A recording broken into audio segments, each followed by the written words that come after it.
The chopping block is sponsored by GEORGIAWAND. GEORGIAWAND empowers women to advocate for climate, environmental, and social justice grounded in racial equity.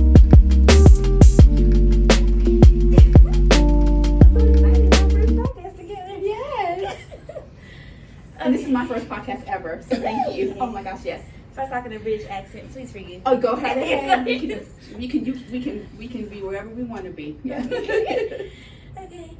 Hi guys, welcome back to the chopping block where we're chopping issues one at a time. I'm Raven Money and I'm here with Andrea Young-Jones. And we are talking about more about environmental justice. So last video you and Ms. Cornetta talked about what it is and how it affects us in different ways. So I just want to ask, how does it affect children education and people overall health? Because I know I'm in college and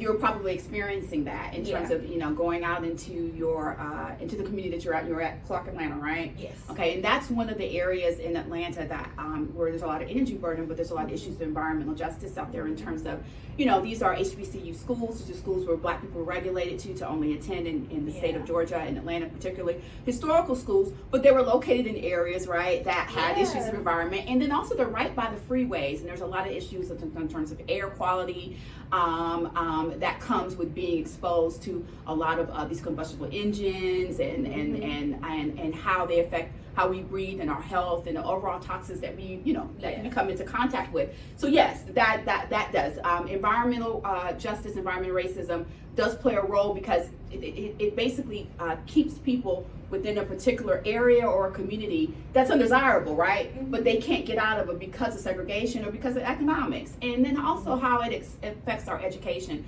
So when you think about in terms of where we place industry, more than likely you don't want to live by a plant, right?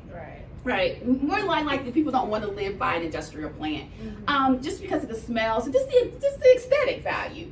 Well, they've done studies that shows that the closer you are to a particular facility, industrial facility, the less your property value is. It's a perception. Now, it doesn't have to be. We don't have to do that, but we do that because we do look at property based on its aesthetic, its value, how it looks, right, and what you can use. So because of that, Georgia is a state that basically funds part of its school system through property taxes, right? So if you already have a community that's looked at undesirable because of where it's located, because of the amenities, the lack of amenities, or the resources or the facilities that are there, then the property value is low. And so then therefore the school system or the schools are not getting what it is the need for them to be able to educate their children, all the resources that are needed. So you see that breakdown in education, which hurts education attainment, right? Because students are not getting the resources they need. The schools don't have the conditions of the quality of the schools, the pay, the ability for that school to be able to maintain and sustain is affected by that, right? And unfortunately, because of that, that's been the rise of private schools, because of the idea, well, we're not investing in public schools, so the private schools come up. And then also you have the health dynamic too, in terms of the toxins that people breathe, and the location of these facilities where people breathe in terms of asthma and cancer. The mental part of it. Yes. That could also play a factor when people are getting sick. Yes, exactly. And so their inability to, once you get sick, you have a recovery time, you have other things so you're getting away from work, right? You're getting away from you're away from family, and you're away from being able to do the things that you want to do to improve your quality of life, right? And so can also put like depression, anxiety. Yes.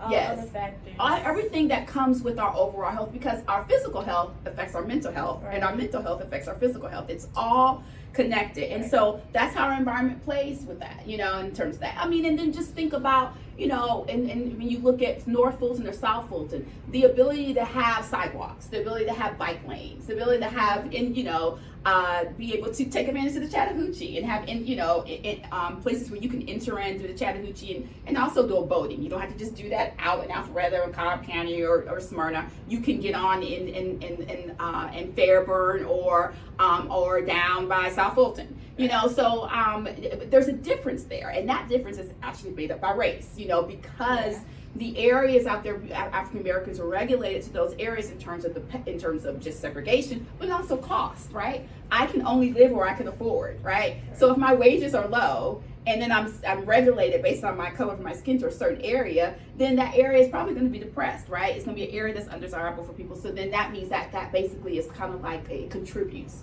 you know, and it contributes to our overall health, how we see ourselves, how we're able to invest in our community, and the drivability. And that sometimes some of us have to drive north, right, to go to doctor's offices, to utilize shopping and all of those things. My granddad would say we had to drive like hour away just Yes, to get to his doctor's appointment. Exactly. Like, yes. That place are all working. And then you don't have the gas money to do it, and we don't have public transportation here. Right. That is that to me that meets the needs of the people that live here, right? Mm-hmm. MARTA only can go so far, and we've kind of stopped investing in that as much, you know, because the idea of having cars and people wanting to be, you know, individualized and not, you know, be around people who they don't want to be around. We have made public policy a personal issue.